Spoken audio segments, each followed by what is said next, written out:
ഇപ്പോൾ എൻ്റെ കുട്ടികളുടെ ഓണം എക്സാം ഒക്കെ കഴിഞ്ഞു, നിങ്ങൾ സ്കൂളിലൊക്കെ പോയി പേപ്പർ കിട്ടും എന്നുള്ള ടെൻഷൻസ് ഒക്കെ ഏകദേശം ഒന്ന് ബാലൻസ് ആയിട്ടുണ്ടാവും. ടെൻഷൻ ഇല്ലയെന്ന് വെച്ച് പറയുന്നില്ല. ചില പേപ്പേഴ്സ് കിട്ടിയിട്ടുണ്ടാവും, ചില മക്കൾക്ക് നല്ല മാർക്സ് ഉണ്ടായിട്ടുണ്ടാവും, ചിലപ്പോൾ നമ്മൾ വിചാരിച്ചതിനേക്കാൾ മോശം മാർക്സ് ആയി പോയിട്ടുണ്ടാവും.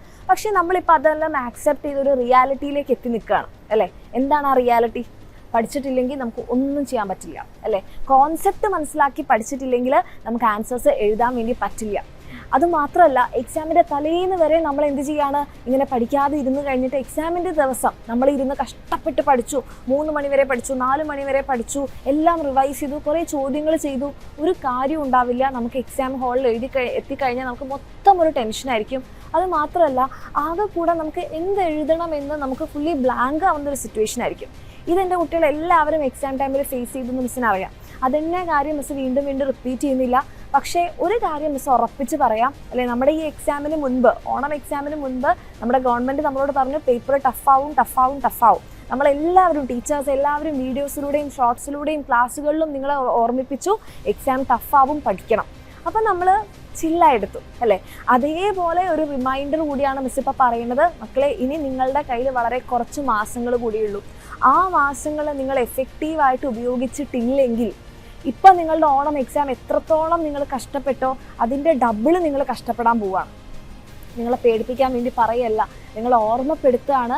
പഠിച്ചിട്ടില്ലെങ്കിൽ നമുക്ക് എവിടെയും എത്താൻ പറ്റില്ല. ലാസ്റ്റ് മിനിറ്റിൽ നമ്മൾ ടെൻഷൻ അടിക്കും. നമ്മുടെ ടെൻഷൻ കാണുമ്പോൾ നമ്മുടെ പാരൻസ് ടെൻഷൻ അടിക്കും. എന്തിനാണ് ഒരു കുഞ്ഞ് എക്സാമിന് വേണ്ടി നിങ്ങൾ ഇത്രത്തോളം സ്ട്രെസ്ഡ് ആവുന്നത്? അതിനുള്ളൊരു അവസരം നമ്മൾ എന്തിനാണ് കൊടുക്കുന്നത്? അതിൻ്റെ ഒരു ആവശ്യവും ശരിക്കില്ല അല്ലേ. അപ്പോൾ എൻ്റെ കുട്ടികൾ എന്താ ചെയ്യേണ്ടത്? നിങ്ങൾ പഠിച്ചു തുടങ്ങാമെന്ന് പറയുമ്പോൾ എല്ലാവരും ചിലപ്പം ഈ ഒരു മോട്ടിവേഷനും ഒക്കെ കേട്ടിട്ട് നിങ്ങൾ പഠിക്കുന്നുണ്ടാകും.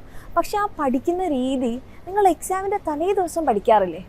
നിങ്ങൾ കുറച്ച് സമയം കൊണ്ട് കുറേ കാര്യങ്ങൾ നിങ്ങളുടെ തലയിൽ കയറും. അപ്പം നമ്മളൊരു സൂപ്പർ ആളായിട്ട് മാറും, ഒരു സൂപ്പർ വുമൻ അല്ലെ സൂപ്പർമാൻ ആയിട്ട് മാറും. നമ്മൾ പഠിക്കുന്നതൊക്കെ അപ്പം തന്നെ നമ്മുടെ ബ്രെയിനെ അങ്ങോട്ട് അബ്സോർബ് ചെയ്തെടുക്കും അല്ലേ. അതേ രീതിയിൽ നിങ്ങൾ ഡിസ്ട്രാക്റ്റഡ് ആവാതെ ഫോക്കസ്ഡ് ആയിട്ട് നിങ്ങൾക്ക് പഠിക്കാൻ പറ്റണം. അങ്ങനെ പഠിക്കാൻ പറ്റണമെങ്കിൽ നമുക്ക് എന്ത് ചെയ്യണം? എന്ത് നമ്മുടെ മൈൻഡിൽ വരണം? നമുക്കിനി സമയമില്ല എന്നുള്ളൊരു തോട്ട് നമ്മുടെ മൈൻഡിൽ വരണം. അതായത് എക്സാമിൻ്റെ തലേ ദിവസം നമുക്ക് എങ്ങനെ എത്ര സ്പീഡായിട്ട് പഠിക്കാൻ പറ്റുന്നത്? കാരണം നമുക്ക് സമയമില്ല, നാളെ നമ്മളുടെ എക്സാമാണ് അല്ലേ. ആ ഒരു തോട്ട് ഇപ്പോഴേ എൻ്റെ കുട്ടികളുടെ മനസ്സിൽ വരണം. ഇനി നമുക്ക് സമയമില്ല, ഇനി ഞങ്ങൾക്ക് കുറച്ച് ദിവസങ്ങൾ കൂടിയേ ബാക്കിയുള്ളൂ. ആ ഒരു കാര്യം നിങ്ങളെ തന്നെ ഓർമ്മിപ്പിക്കുക. അപ്പം നമുക്ക് എന്ത് ചെയ്യാൻ പറ്റും? എക്സാമിൻ്റെ തലേ ദിവസം ഇന്ന് പഠിക്കുന്നില്ലേ, അതേപോലെ എൻ്റെ കുട്ടികൾക്ക് പഠിക്കാൻ പറ്റും. അതേപോലെ പഠിച്ചെങ്കിലേ നമുക്ക് എന്ത് ചെയ്യാൻ പറ്റുള്ളൂ. ഇനിയിപ്പോൾ നിങ്ങൾ ഫസ്റ്റ് മുതൽ തുടങ്ങുന്ന ഒരാളാണെങ്കിൽ പോലും നിങ്ങൾക്ക് കംപ്ലീറ്റ് ചെയ്യാൻ പറ്റുള്ളൂ. അപ്പോൾ എൻ്റെ കുട്ടികൾക്ക് അങ്ങനെ വേണമെന്നുണ്ടെങ്കിൽ നന്നായിട്ട് പഠിക്കാം.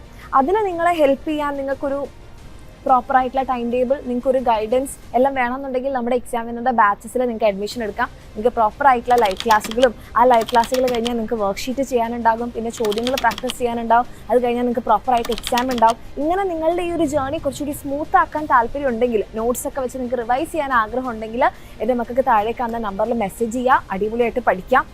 എന്ത് ചെയ്തു കഴിഞ്ഞാലും അൾട്ടിമേറ്റ് എന്തായിരിക്കണം? നമ്മൾ പഠിച്ചിരിക്കണം. അങ്ങനെ പഠിച്ചിട്ടില്ലെങ്കിൽ നമുക്ക് ഒന്നും ചെയ്യാൻ പറ്റില്ല. ഈ ഒരു കാര്യം എൻ്റെ മക്കൾ മനസ്സിലാക്കുക.